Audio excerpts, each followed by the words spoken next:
ये हमारी भारतीय संस्कृति की विशेषता है कि हम गुरुकुल शब्द का संपूर्ण अर्थ गुरु का, आचार्य का, परिवार और जिस परिवार में अंधकार से प्रकाश की ओर ले जाने का माध्यम जुड़ा हो उसे गुरुकुल कहें।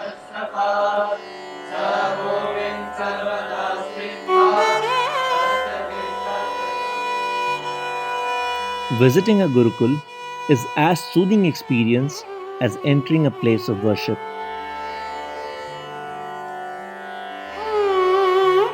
After all, it is not less than a temple.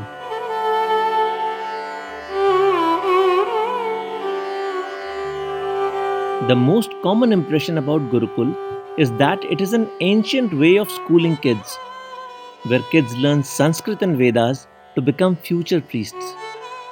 At least that was my impression till yesterday, and probably your impression even today. But then I came across this Gurukul, a Gurukul in Dehradun, Pondha, where Sanskrit and Vedas are definitely one of the subjects. But it has all the modern studies subjects as well. And best of the sports facilities. They also teach kids how to use guns.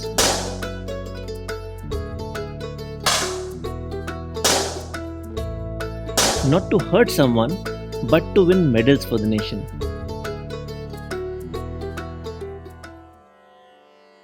ऐसा गुरुकुल में क्या पढ़ाया जाता है कि यहाँ के छात्र बाकी लोगों से अलग हैं, काफ़ी डिसिप्लिन्ड हैं, ऐसा आप क्या करते हैं यहाँ पर? देखिए, गुरुकुल शब्द का जैसे मैंने आपको अर्थ बताया कि गुरु का, आचार्य का परिवार, और इस परिवार का सबसे पहला उपक्रम होता है, सबसे पहली शिक्षा होती है अनुशासन। जब तक छात्र अपने व्यवहारिक जगत में अनुशासित नहीं होगा तब तक वह छात्र नहीं बन सकता, विद्यार्थी नहीं बन सकता। यदि हम विद्यार्थी बनना चाहते हैं तो सबसे पहला हमारा माध्यम होना चाहिए कि हम अनुशासित होने के लिए उपस्थित हुए हैं। जैसे ही जीवन में अनुशासन आता है, व्यवहार में अनुशासन आता है, तो शिक्षा भी अनुशासित होकर के वह पूर्ण कर सकता है।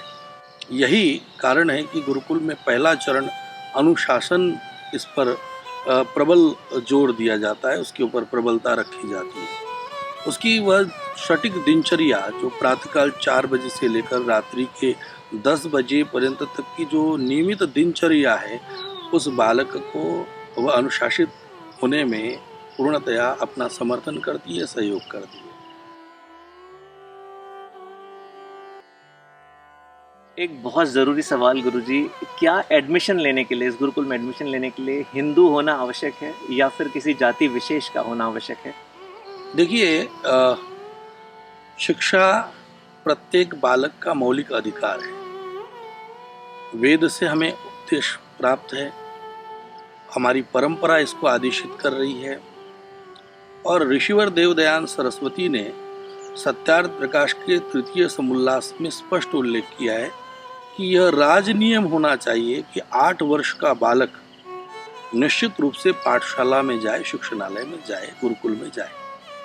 अर्थात स्पष्ट हो चुका है कि भाषा, जाति, क्षेत्र, संस्कृति, सभ्यता आदि का आधार शिक्षा से वंचित करने के लिए नहीं है। अपितु शिक्षा सार्वभौमिक होनी चाहिए, सार्वदेशिक होनी चाहिए, प्रत्येक बालक को अधिकार होना चाहिए। इसीलिए अपने इस गुरुकुल परिवेश में हमारे यहाँ जाति का कोई कॉलम नहीं है। गुरुजी, किस तरह से लोग अपना सहयोग इस गुरुकुल को दे सकते हैं? अपने संस्थान को चलाने के लिए जो हम जन सामान्य से सहयोग की इच्छा रखते हैं, उसमें मैं निवेदन करना चाहूँगा।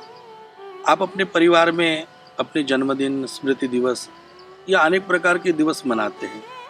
पार्टियों के माध्यम से आप होटलों में या अन्य स्थानों पर जाकर के बहुत सारा धन व्यय करते हैं। आप उस धन को व्यय करते हैं, वो आपकी इच्छा है, किंतु हमारी प्रार्थना है कि उन कार्यक्रमों को आप इस गुरुकुल में आकर के मनाएं। इससे हमारे गुरुकुल को सहयोग मिलेगा। एक समय का भोजन आप दीजिए, आप यहाँ के विद्यार्थियों के लिए कपड़ों का प्रबंधन कर सकते हैं, आप यहाँ के विद्यार्थियों के लिए स्टेशनरी दे सकते हैं, यहाँ की गौ माताओं के लिए आप अपना गाय का चारा दे सकते हैं। किसी एक विद्यार्थी को आप छात्रवृत्ति दे करके उसके पढ़ने पढ़ाने में सहायता भी कर सकते हैं, क्योंकि यहाँ पर जितने भी विद्यार्थी हैं लगभग ग्रामीण क्षेत्र के विद्यार्थी हैं। और आप जानते हैं कि संस्कृत को पढ़ाने के लिए इस समय क्योंकि शासन का जो विशेष सहयोग अपेक्षित है वो प्राप्त नहीं है, इसलिए हमें ऐसे गुरुकुलों को, ऐसे संस्थानों को और हमारे इस गुरुकुल को आप सहयोग प्रदान करेंगे। मैं आपके माध्यम से ये संदेश सब तक पहुंचाना चाहूँगा। देखिए, हमारा मूल अध्ययन की परंपरा संस्कृत है। संस्कृत वेद, दर्शन, उपनिषद, व्याकरण आदि ग्रंथों के अध्ययन के लिए तो हम और हमारा परिवेश स्वयं ही उसकी पूर्ति करता है, किंतु जो आधुनिक विषय विज्ञान है, गणित है, अंग्रेजी है, अन्य देशीय जर्मनी आदि भाषा है, उन भाषाओं को सिखाने के लिए हमें शिक्षकों की आवश्यकता है। हम आपके माध्यम से आशा करते हैं और अपना संदेश उन लोगों तक पहुंचाना चाहेंगे जो इस प्रकार की इच्छा रखते हैं कि अब समय मेरा बहुत थोड़ा है, उन समय का मैं सदुपयोग कर सकूं, तो वे लोग सादर आमंत्रित है। हम उनका स्वागत करने के लिए यहाँ तत्पर है। हम उनका अभिनंदन कर रहे हैं। Ancient scientists and innovators like Maharshi Patanjali and Aryabhatta were all prodigies of Gurukul. Struggling with lack of support and scarcity of science and English teachers, this Gurukul is still trying to provide best education to the kids.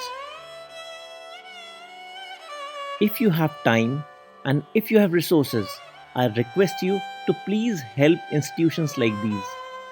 Because institutions like these are trying to preserve an ancient culture that was lost in time.